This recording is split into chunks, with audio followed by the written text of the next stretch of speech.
Hello, welcome to another episode of the Talking Props. This is We have a name now. We have a name. Hello, how are you? Let's light up this candle, shall we? Let's manifest a beautiful session where we speak from the heart. Namaste. Take it away, Alex. Do you know what? Something that I've been wanting to talk about, something that I think about a lot, is perfectionism. I wanted to talk about perfectionism because I have been thinking about this a lot because I came to the conclusion that perfectionism is a very destructive thing. I think we think perfectionism and getting it right and being perfect is basically the ultimate goal. The more I live my life, I think the things that have hurt me the most were the thrive of perfection. This thing of like, you can always do better, you can always do more. And this is something that I've been thinking about a lot. I think perfectionism is the reason why we didn't do this podcast, say 5 years ago. Perfectionism is the reason why a lot of people don't start acting. A lot of reason why people don't reach out to agents, casting directors, don't start the career that they love. It's this idea that we're never ready and that there's a better version of us who could be out there doing it better, therefore we never do it. I think perfectionism is so shame-driven. You see it a lot in gays, for example. There's a beautiful book called The Velvet Rage. It talks about it a lot, about how gays have this really toxic perfectionism, this tendency at least. Obviously, this is not just in gays, this is not all gays, but gays have a tendency of always thriving to be perfect, and it usually comes from a sense of shame, from this rejection that we get when we're kids, that we get in the world. Therefore, we need to outperform in every other scenario in our lives, in our career, in our looks, in our relationships. Everything needs such a high, impossible standard. And I think also with this whole Instagram culture where everything is perfect, everybody's waking up at 5 a.m. to go on a diet and on a run and to do this. And your value is so measured by what you achieve. And I think my whole point is that this is such a destructive thing. I think one thing I've been thinking about lately is to just do it anyways. If you don't know what you're doing, to just do it anyways. If it feels somewhat half-assed, to just kind of do it anyways. I don't know if most people agree with this, if you agree with this, but I feel like unless I'm met at my highest potential, I feel like the situation is invalid. Like I always want to show up to people and circumstances and everything at 100, 200%. And if for some reason that day, that week, that period of time, I'm unable to do so, I feel some sort of shame. Do you see what I mean? Yeah. So for example, I've always given 200% of myself in every audition I did. I can't recall half-assing an audition. I can't recall giving less than 100% in everything, especially when it comes to acting or self-tapes or whatever. And I think part of the journey and part of the right thing to do, if there is such thing, is to start being more selective as to which parts of our lives are worth giving that much energy to. Does that make sense? Yeah, I think so. I'm tapping into a lot of different things at the moment, but I'm not saying to half-ass things. Do you know what I mean? I think I know exactly what you mean because I think there's something powerful about showing up as you are and owning that. I think it requires a lot of honesty as well, to show up as you are, to give what you can give, and know that it is enough without putting on an armor, I think it's beautiful when people are vulnerable. I think it's just one thing that's been on my mind a lot is a lot of us, or at least I can speak for myself now, is I always wait for the right circumstances, the right weather, the right financial life, the right everything to align in order for me to have something. Yeah. I'm always waiting to be discovered. I'm always waiting or thinking there's a better version of me out there. And if there's a week where I feel really aligned and I feel in a good mood and I feel fit and healthy, then I feel like I'm finally of value. But how is it so that if on another week I'm not on a high, I'm not ticking all these boxes, I'm not as productive, and then I'm immediately worth less in these weeks. Yeah. And I think part of what I'm trying to get here is that we shouldn't feel like our value is only attached To like what we accomplish and what we produce. to what we accomplish, to what we produce, Like to to our what level of productivity, basically. exactly. And I think part of this whole topic of self-love and self-acceptance is to not need to be perfect, is to not need to get it right every single time, because it's easy to love ourselves and accept ourselves when we're doing the right things, when our job is going okay, when no one's really testing our limits. The question is, can you still love yourself when things aren't that perfect? That's so. Can you still find peace and acceptance, and can you still tolerate yourself when it's very quiet out there, when things aren't going that well? Do you know what I mean? It's nice to appreciate the blue skies when the sky is blue. Can you see through the clouds? It's interesting because it kind of goes back to the way we talk to our inner child. There's this thing that, like, how is it again? Do you know what it is I'm getting at? There's this thing they say that you shouldn't applaud. You shouldn't applaud children for their results. compliments. You should applaud children for what their efforts. For their effort. Oh yeah, yeah. We're tapping into really interesting things that I want to talk about. But the whole thing on perfectionism is just something that stayed in my head a lot. Because us actors, we only feel like our career is worth it, our everything is worth it if we're getting this validation, you know? Yeah. We really let ourselves, our mental health, be dictated by how the industry is currently accepting us or not. And I think that's something so dangerous for us to put all that responsibility on something that is so out of our control. The thing with perfectionism is, like, each year I have the goal to be less perfect, you know? Yeah. Because there's a lot of, like... But the thing is, like, I have this so much, but I wouldn't describe myself as a perfectionist in life in general. Like, I don't really care. Like, I don't really care about me being messy. I don't think I would describe myself as a perfectionist. But when it comes to putting myself out there for, like, artistically or with my career, I think we also put so much pressure on ourselves, a feeling like we're not worthy unless we are at a certain level, but we hold ourselves to such a high standard, often much higher than we hold other people to. And we are so afraid to put something out there unless we feel it's absolutely perfect, for fear of being, I don't know, criticized, and that way, because of that, we then end up actually not putting anything out or not doing anything, because nothing will ever be perfect, especially in art. Nothing is ever perfect, because there's no such thing as perfection in art. So it just results in us just not doing anything, or at least not showing it to anyone, not putting anything out there, because we'll probably never feel fully satisfied with whatever it is that we've created. So you just kind of have to at some point just do it, which is, I think, kind of a little bit what we did with this podcast. We're just winging it, really. We're not winging it.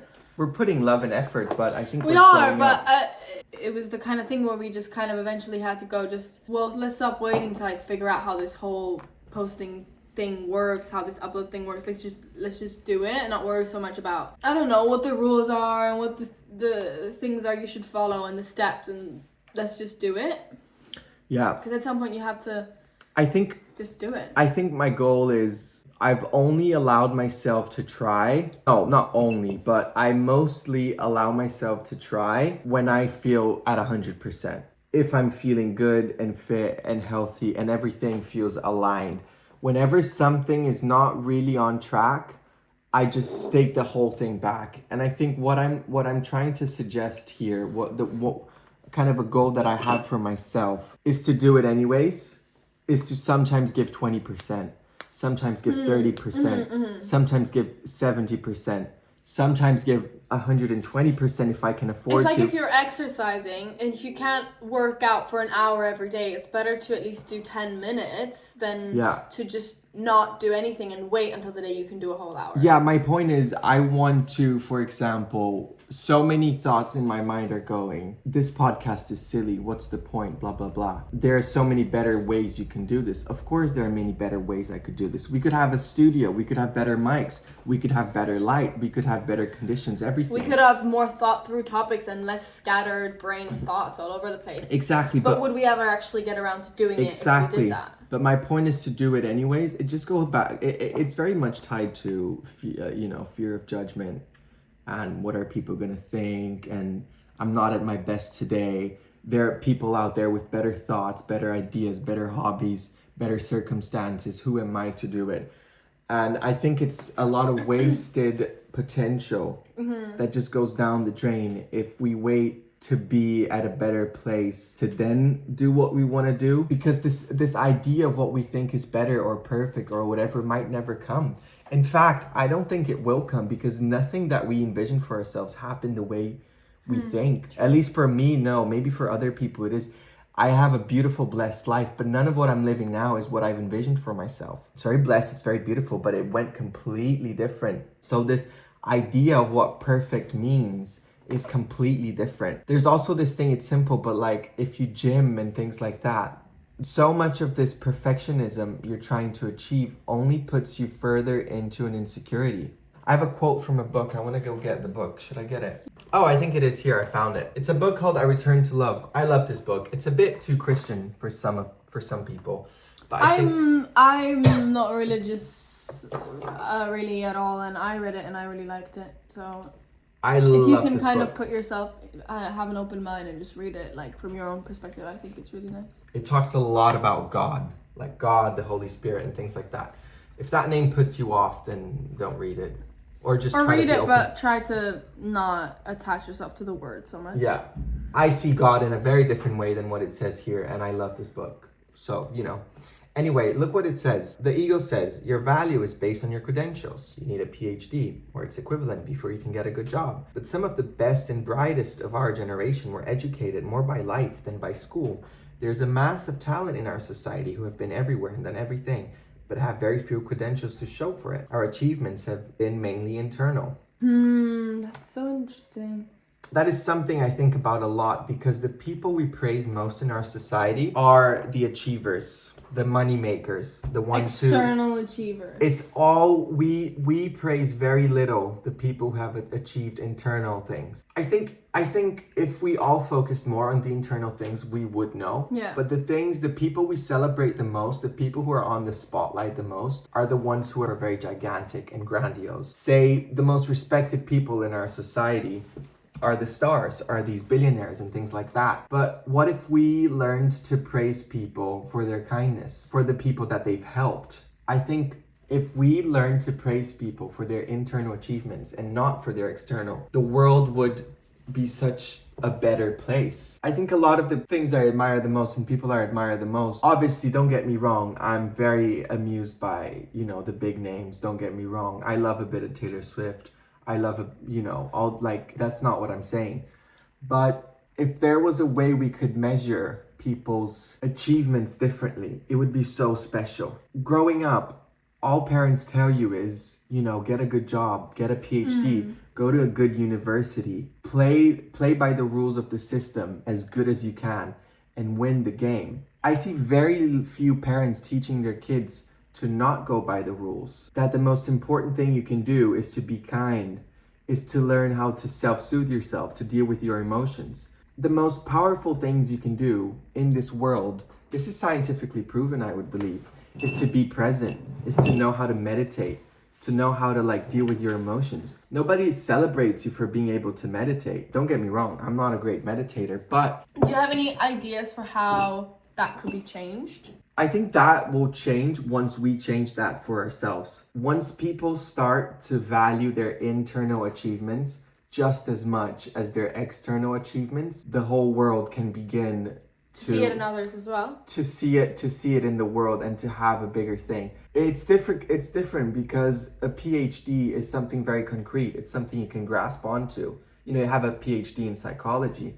That's really impressive. But you don't have a certificate saying, hey, I went through this grief and it changed me as a person. You don't have any CVs that say that. But I think the world would be so beautiful if we learn to achieve that. Yeah, I think you're right. I think it has to come from yourself first. You have to appreciate your own internal achievements over externals. otherwise we'll never be able to do it in others. Thing is, so many of these things that we're talking about can be taken in different ways. Like, we're not saying that by saying it's okay to only give 10%, we don't mean don't do your very, very best and don't try your very, very hardest because it's enough to just give 10%. We mean that it's better to try and to show up, even if you only have 10% to give that day, than to save yourself waiting for the day when you can give 110 or 120. Because that day might never come. I was gonna say something else. Is like, it's really tied to acting as well, and how this whole perfectionism talk, it's really tied to acting, because a lot of acting is to try and be perfect, you know, to try and be perfect for the part, to try and look perfect, to try and look exactly how they want. A lot of actors, when they read a script, they do each and every beat. What are they looking for? When do I, you know, scratch my face? When does the tear fall down? In which line does this happen? In which line does that happen? And if you're gonna do it exactly like that, if you're gonna give them exactly what's on page, you might as well have AI do it. But I think the interesting thing about acting is that it's imperfect, it's honest, it's raw. That's the most beautiful thing. The most beautiful moments I've had when I was performing is when you're so in the moment that you're suddenly unaware of the cameras. Or when something catches you off guard and you're forced to sort of deal with it in the moment. Exactly. All you have is in that moment the truth. I think that's our job as actors, to take things from real life, the circumstances, the good and the bad, and to show it and explore it for people, to digest it for an audience. Hey, this is what this feeling is like, and celebrate these feelings. So, but in order to do that, we must accept the imperfection. Because if the whole time we want to look or be perceived or sound a certain way, then you might kill that spark. So my whole point is that if in our real lives, we are okay with being imperfect, we are okay with not being good at everything, we are okay with us being, you know, the good and the bad and everything that makes us human, in our acting, this honesty, this vulnerability might be reflected as well. Does that make sense? Absolutely. And it's in those moments where we sort of lose control a little bit, or like feel a bit uncomfortable because we're not completely in control of the situation and we don't really know what's gonna happen next. Those are the moments where like really exciting and interesting things happen that are unexpected and that you can't write. The thing is, things like this you cannot write into a script. These things they're impossible to write because they're unpredictable and they're unplanned. And even if you tried to write a moment like that, you're never going to be able to act it perfectly pre-planned. Though moments like this, things that just happen. I think it's part of the reason why sometimes people find improv so fascinating, because when you improvise, it leaves room for things to happen that no one could possibly have written. Because there's beautiful as well in the spontaneity of things. That's why I find it so dangerous at times to over-rehearse, to over-plan every single thing you do. That's an insecurity thing as well. Like, whenever I over-plan or over-rehearse or over-prepare for something, it's because I'm insecure and I'm nervous and I don't trust myself. And it's also, you want to leave space for you to be surprised by things as they're happening. Yeah. Have you been guilty of getting a script and doing exactly what it is that says on the page? I'm sure I have when I first started. I still am guilty of these things. Like, when I get a script, I'm trying to snap out of it, but I always read a script or read an audition tape.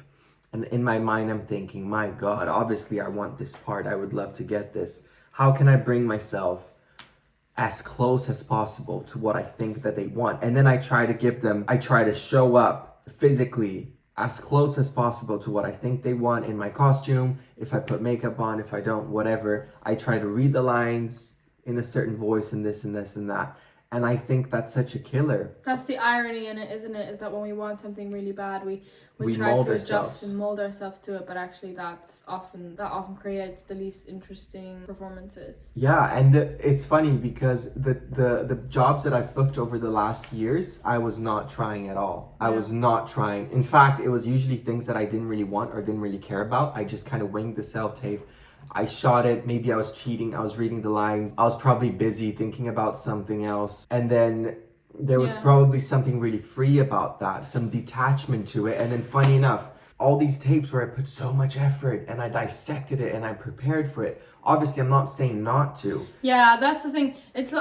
You can also, it's difficult because you can also end up on the other side. Like I've been there where if I'm, for example, really tired or I'm experiencing a so-called actor's burnout, for example, is that you just end up doing the opposite, like putting no effort in at all, which can sometimes, if you're lucky, it can be like America where it's like, oh my gosh, I like didn't care about the self-tape at all, which made me relax and made me able to be myself, and I booked it. You know, sometimes it is like that, but sometimes it's just laziness and it shows that it's laziness. So yeah, but laziness is different. Laziness is very fair. I've been guilty of both. I've been guilty of the over preparing and I've been guilty of the under preparing due to just being tired and drained, and I guess you have to find the balance. Absolutely. My theory here is not that we should not prepare, That so we we're should completely always put 20%. That's not what No, we're I'm trying saying to say. perfectionism gives us a false sense of control of a situation, Yeah. of our lives, of our bodies, of our craft, of our art, whatever. Absolutely.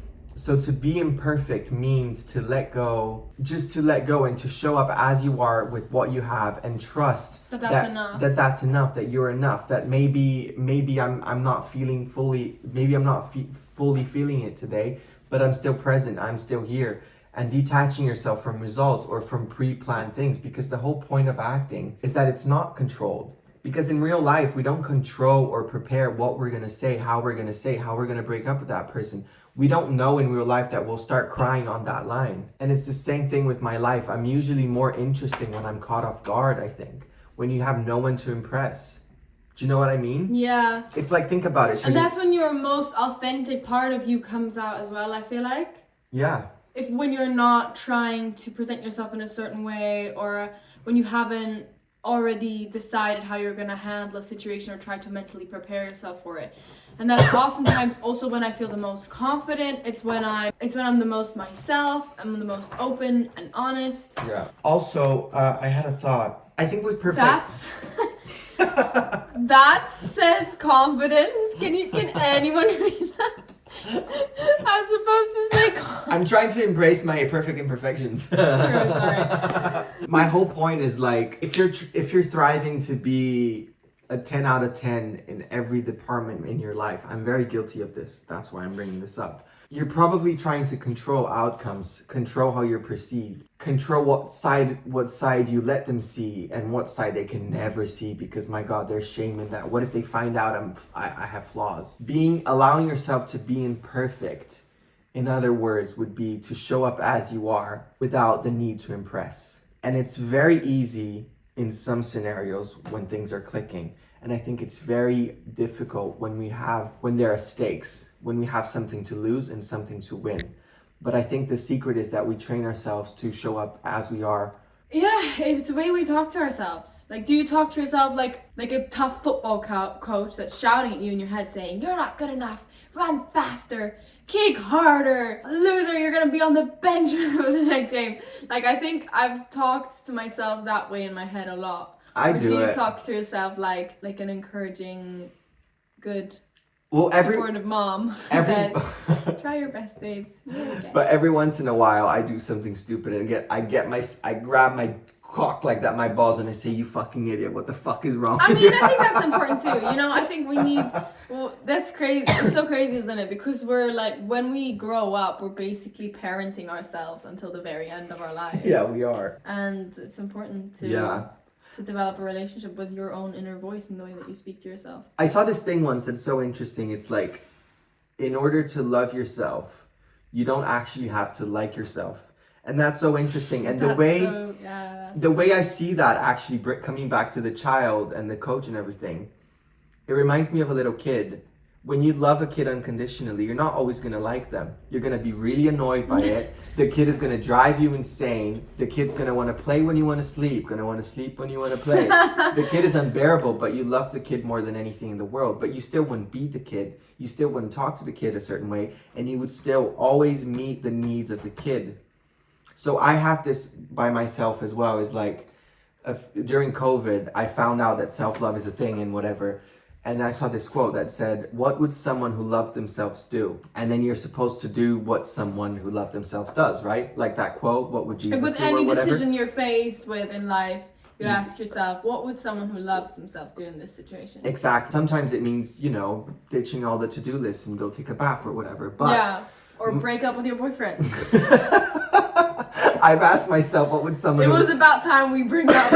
Do you know what? I think most situationships and the past relationships that I broke up with, I had a point where I put myself in a little corner and I said, if you love yourself fully, would you stay with this person? And all the times it was a no. That's why I left. That was like the deciding factor for me to have left all of my past relationships. Not saying that they're good and they're bad. Some are horrendous, some are okay.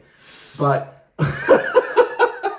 but all of the times I left, and that was a deciding factor. But my point is, not saying that I had no play in it whatsoever, of course I did, but I think now what I try to do is kind of treat myself as a child a little bit.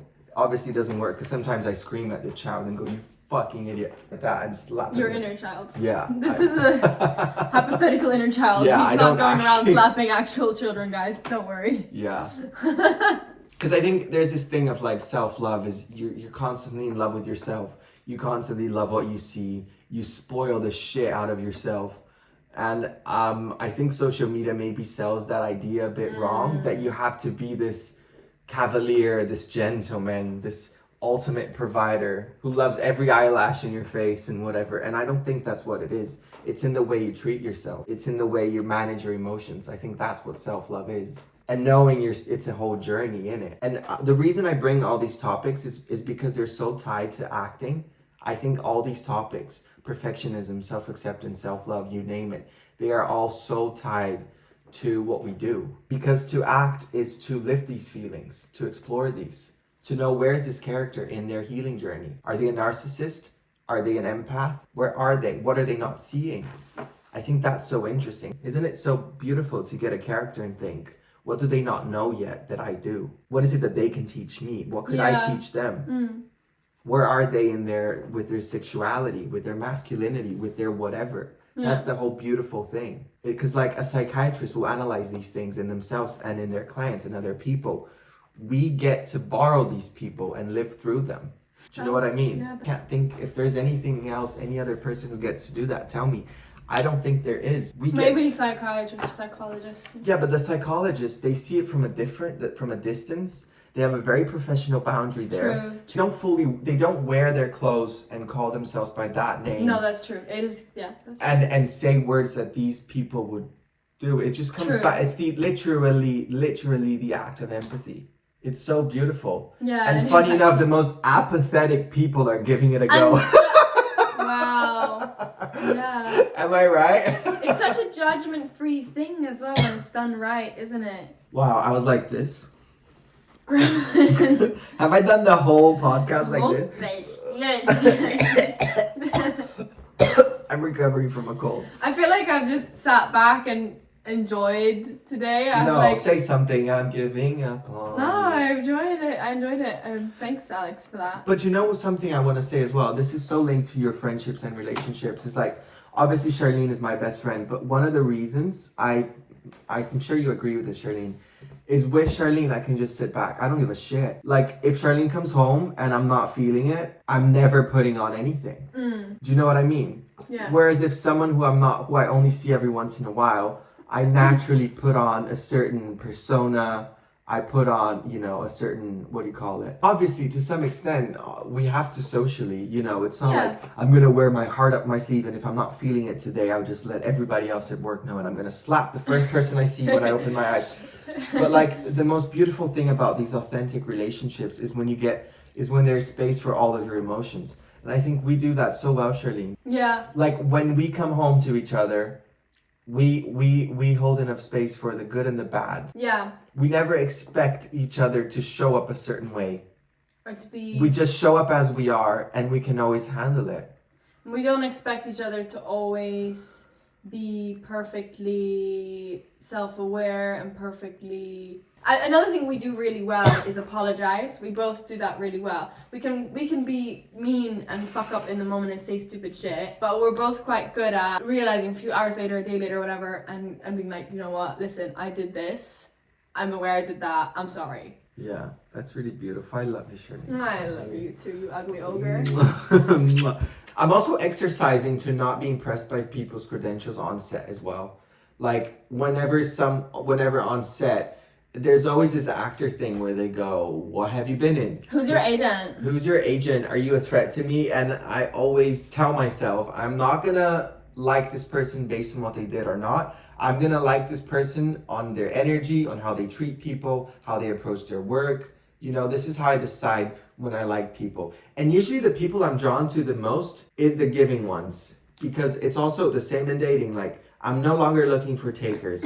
You know, and if you're a giver, find another giver. I know it's boring. Yeah. We want takers. And it's so easy as a giver to want a taker. to feel drawn to takers. To save someone. Do you need saving? The takers are. It's like, oh my, what's that Sabrina Carpenter song? Oh, I like my boys all incompetent, and I swear they choose me. I'm not choosing them. Amen. Obviously, you're articulate as well, Sabrina. I love you.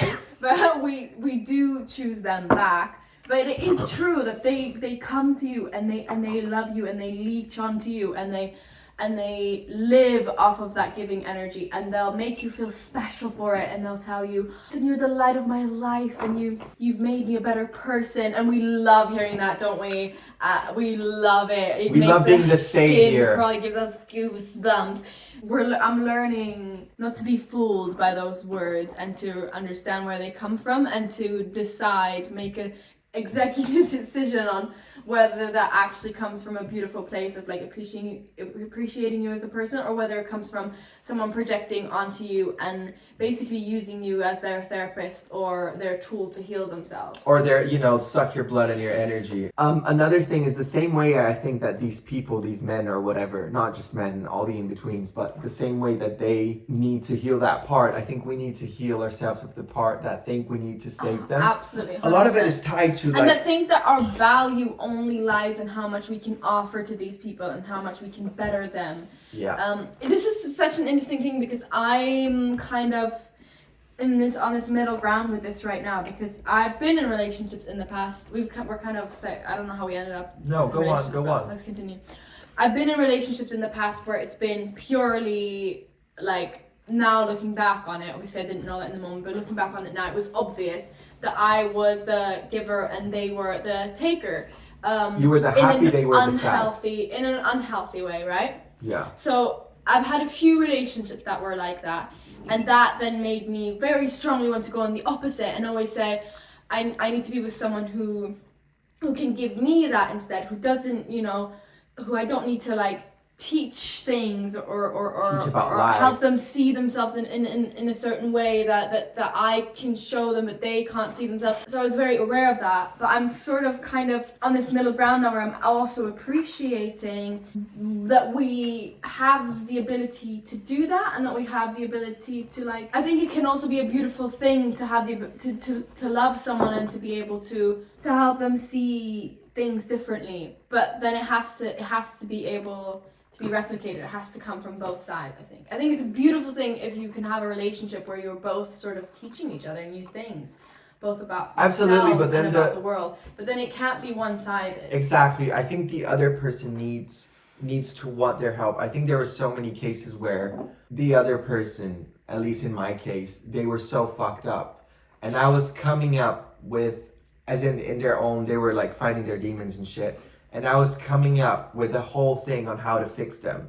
You take this, I was cooking for them, taking care of them, babying them. And at the end of the day, they never wanted that help. Consider how hard it is to change yourself. Then we'd know how foolish it is to try to change somebody else. Especially someone that doesn't even really want to be changed, really. Yeah, and they might say they do, but it's in the actions, not the words. Exactly. But I remember I had this fear as well. I dated someone who was really sad, and I remember I had deep down a fear that if this person were to get their shit together, I would no longer be You needed. have use for them. Wow, yeah. And that was a massive insecurity of mine. That was something that blew my mind when I thought, deep down, I was helping this person so much, but deep down, I had a fear that if suddenly they could, work through their pain and suddenly feel okay. So interesting. That shows your... That's my pickle. Also, I just want to state all these nice philosophies that I'm bringing. If I'm being completely honest, I don't feel like I fully apply them. It's all about continuously trying to better yourself one little step at a time without the aim of being perfect. But that's the thing. And knowing that you will never reach an end goal. And isn't it so exciting actually to know that our whole entire life will be spent constantly just becoming better people, better for ourselves, better for the world around us, better for the people in our lives. That's so special. That makes me excited about aging, about getting older. Because imagine if I keep learning and trying to become a better person. Imagine how cool we'll be. We like ourselves. We think we're pretty decent people now. Imagine how cool we'll be in 20, 30, 40 years. Yeah, oh my God, this reminded me, there's a quote I heard in Brazil once that say, the best people in the world are the ones who allow themselves to die many times in their lives. And be reborn over and over. Be reborn. Because I think a lot of people are still doing the same job that they hate for 30 years because they've never given themselves permission. It's like you see it in their eyes, you see it in their energy, you see it in their indifference kind of. And then people who allow this change, this movement, this progression. But, dying hurts, doesn't it? You have to grieve the part of you that... And the thing with healing as well is where I find myself in at the moment. You're no longer who you used to be. But you also haven't quite become... You're still working. Exactly. So you're in this still trying to get out of the old habits that you have, which is so hard, isn't it? Especially thought patterns. Yeah. The hardest thing, I think, to unlearn is your thought patterns because they're so... engraved in you. It's like they grew into your brain. You have to I think you have to be mindful of them because it's really hard to change your thought patterns. Guys, thank you for today. This has been lovely. I'm on this chair and it's literally about to fall apart underneath my ass. I can feel lean back like this. It's literally about to fall apart. We need new chairs, guys. But thank you for today, Alex. This has been lovely. My brain is tired. I need to drink water and I need to start packing and I need to go to bed soon. She's going to Berlin. By the time this episode is out, she'll be living in Berlin already Friday. I can't wait. Anyway, good night. Thanks for tuning in. What are we praying for today? Just good vibes. Good vibes. 1, 2, 3. My God, the vibes are so good. Do you feel it? Oh!